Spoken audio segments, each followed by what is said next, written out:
ورحمة الله وبركاته. وعليكم السلام. بسم الله الرحمن الرحيم.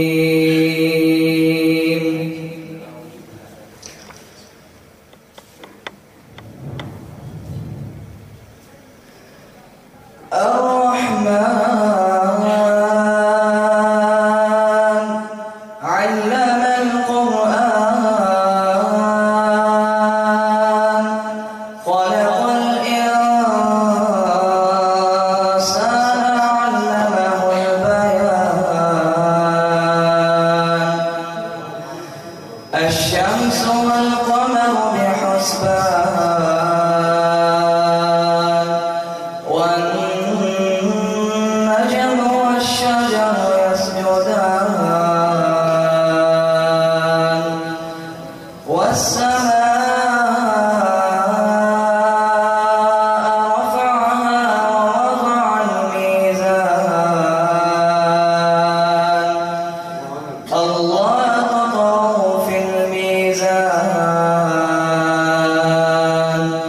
وأقيموا الوزن بالقسط ولا تخسروا الميزان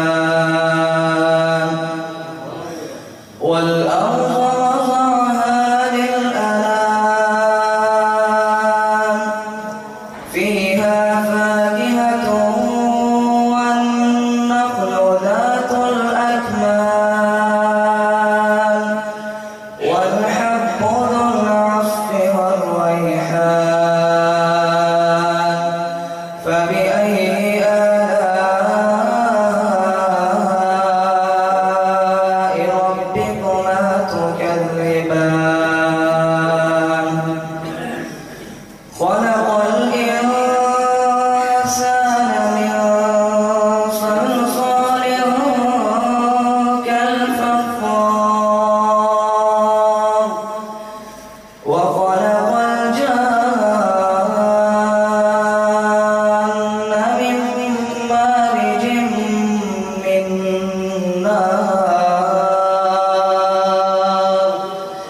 فبأي آلاء ربكما تكذبان رب المشرقين ورب